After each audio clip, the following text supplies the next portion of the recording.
नमस्कार, फाइटर समाचार में आपका स्वागत है। पेश है आज 30 नवंबर सुबह 6 बजे राजस्थान की खास खबरें। प्रधानमंत्री नरेंद्र मोदी की सरकार की आज कैबिनेट बैठक हुई। इस दौरान कई महत्वपूर्ण फैसले लिए गए। इस दौरान गरीब कल्याण अन्न योजना को अगले 5 साल तक बढ़ाने के प्रस्ताव को मंजूरी दी गई है। यह योजना 1 जनवरी 2024 से लागू होगी। इसके अलावा ड्रोन सखी योजना को भी मंजूरी दी गई है। इस योजना के तहत महिलाओं को ड्रोन उड़ाने की ट्रेनिंग दी जाएगी। ड्रोन के माध्यम से खेतों में पेस्टिसाइड का छिड़काव किया जाएगा। ड्रोन उड़ाने वाली महिला को 15,000 प्रति माह और सहयोगी को 10,000 प्रति माह मानदेय दिया जाएगा। यह योजना 2026 तक जारी रहेगी। वहीं कैबिनेट बैठक में रेप और पोक्सो एक्ट के तहत फास्ट ट्रैक स्पेशल कोर्ट को 2026 तक जारी रखने की कैबिनेट ने सहमति दी है।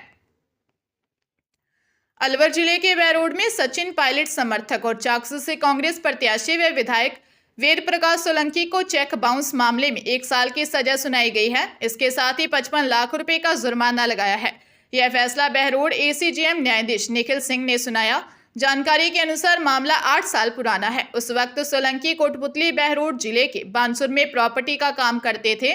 इस दौरान प्लॉट दिलाने के नाम पर शिक्षा विभाग से रिटायर्ड पीटीआई से 35 लाख रुपए नकद लिए थे।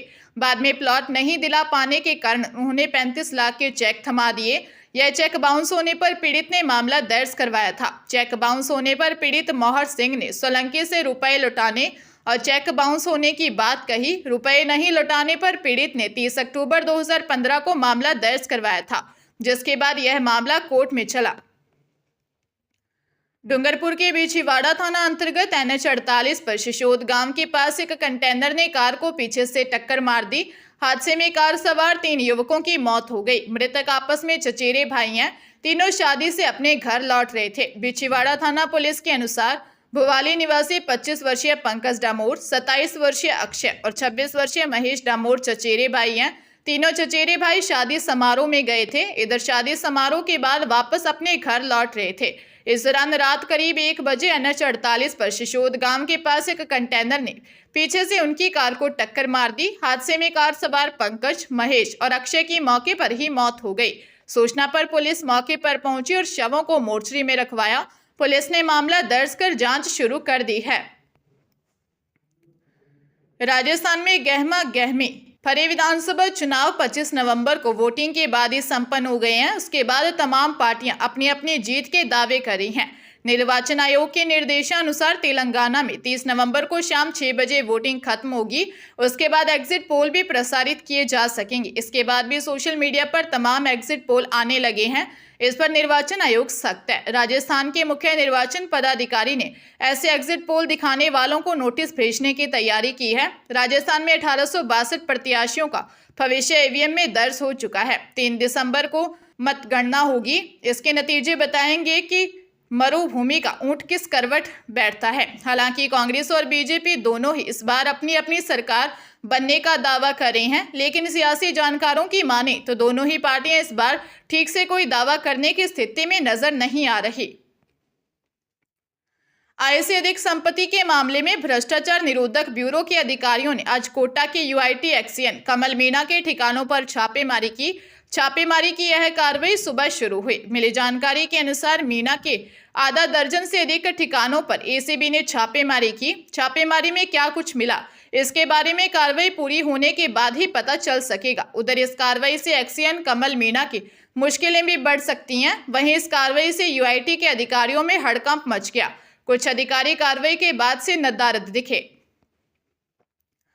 सलमान खान अपनी प्रोफेशनल और पर्सनल दोनों जिंदगियों को लेकर सुर्खियों का हिस्सा बनते हैं। काम के मोर्चे पर सलमान इन दिनों टाइगर 3 को लेकर हेडलाइंस का हिस्सा हैं। वही निजी जिंदगी पर गौर फरमाएं तो कुछ समय पहले कुख्यात गैंगस्टर लॉरेंस बिश्नोई ने कहा था कि अभिनेता गायक गिप्पी गरेवाल ने के कनाडा स्थित आवास पर सलमान खान के साथ उनके करीबी संबंधों के कारण हमला किया गया था। अब गैंगस्टर की धमकी के बाद मुंबई पुलिस ने खान की सुरक्षा की समीक्षा बढ़ा दी है। अभिनेता को सतर्क रहने के लिए भी कहा गया। फिलहाल सलमान के पास Y+ सिक्योरिटी है। समीक्षा की पुष्टि करते हुए एक वरिष्ठ अधिकारी ने कहा, धमकी के बाद अभिनेता की सुरक्षा की समीक्षा की गई ताकि यह सुनिश्चित किया जा सके कि कोई खामी न रहे। शिक्षण सत्र 2023-24 में सरकारी स्कूलों में पढ़ने वाले सभी विद्यार्थियों को 2 यूनिफॉर्म का कपड़ा निःशुल्क मिलेगा। राजस्थान स्कूल शिक्षा परिषद ने यूनिफॉर्म के कपड़े की आपूर्ति का जिम्मा एक निजी फर्म को सौंपा है। यह फर्म ब्लॉक स्तर पर इसकी आपूर्ति करेगी। राज्य सरकार की घोषणा के अनुसार राज्य के सभी सरकारी स्कूलों में प्री प्राइमरी से 8वीं तक पढ़ने वाले संस्कृत शिक्षा, महात्मा गांधी अंग्रेजी स्कूल, कस्तूरबा गांधी बालिका आवासीय विद्यालय के विद्यार्थियों को निःशुल्क यूनिफॉर्म मिलेगा।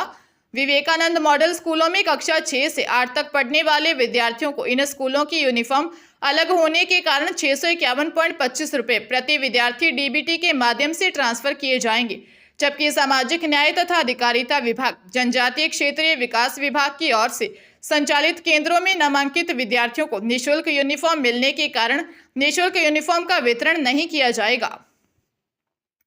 उत्तराखंड की सिलक्यारा डंडालगांव टनल में फंसे बिहार झारखंड के मजदूरों को बाहर निकाल लिया गया है। झारखंड का एक परिवार बेटे के बाहर निकलने की खुशी भी नहीं मना पाया। बेटे के बाहर निकलने की खबर आने से पहले ही पिता की मौत हो गई।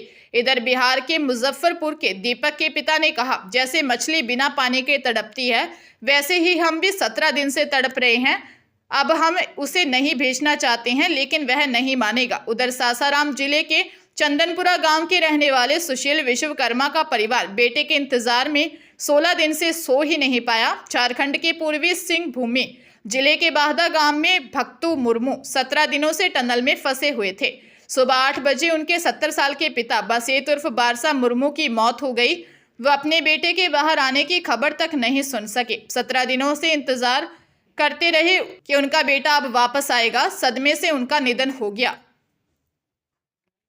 आईआईटी काउंसिल ने जेईई एडवांस्ड के सिलेबस में कोई बदलाव नहीं किया है। जो टॉपिक्स जेईई मेन से हटाए गए थे वो भी जेईई एडवांस्ड के सिलेबस में शामिल किए गए हैं। ऐसे में उन टॉपिक्स से भी एडवांस्ड में सवाल पूछे जा सकते हैं। आईआईटी काउंसिल ने साल 2024 के एडवांस्ड की जिम्मेदारी आईआईटी मद्रास को सौंपी है। साल 2013 से जेईई एडवांस्ड के शुरू होने के बाद दूसरी बार मद्रास को यह जिम्मेदारी सौंपी गई है। इसके पहले मद्रास ने साल 2017 में जेईई एडवांस्ड का आयोजन किया था। उधर एक्सपर्ट्स का कहना है कि साल 2013 में ही एडवांस्ड का सिलेबस बदल दिया गया था। इसकी जानकारी काउंसिल ने करीब 1 साल पहले ही छात्रों को दे दी थी, जबकि एनटीए ने जेईई मेन के पहले सेशन से कुछ माह पहले ही सिलेबस रिवाइज करते हुए उसे जारी किया। ऐसे में जो छात्र सिर्फ एनआईटी प्लस सिस्टम की तैयारियां कर रहे थे और उन्होंने अगर हटाए गए टॉपिक्स पढ़ लिए होंगे तो सीधे तौर पर उनके समय का नुकसान हुआ है।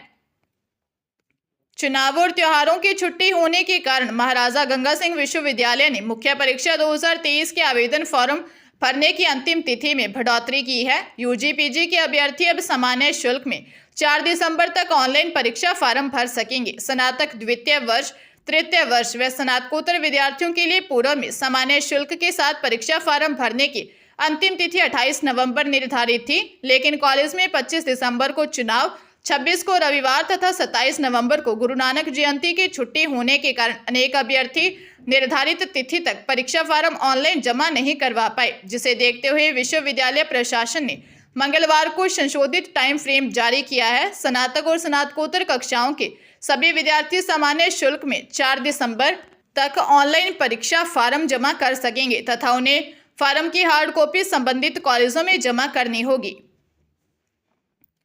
चंडीगढ़ के सेक्टर 22 के पीजी में रहने वाली लड़की ने बाथरूम में गीजर के ऊपर कैमरा लगा दिया ताकि लड़कियों की अश्लील वीडियो बॉयफ्रेंड के पास भेज सके। पीजी में रहने वाली अन्य लड़की की नजर कैमरे पर पड़ी और उसने पुलिस को सूचना दी। सेक्टर 17 थाना पुलिस ने मौके पर पहुंचकर बाथरूम में रखा कैमरा और लड़की व बॉयफ्रेंड निवासी अमित हांडा को गिरफ्तार कर मोबाइल फोन जब्त कर लिया। लड़की ने पुलिस को दी शिकायत में बताया कि सेक्टर 22 स्थित एक कोठी के टॉप फ्लोर पर 5 लड़कियों के साथ पीजी में रहती है।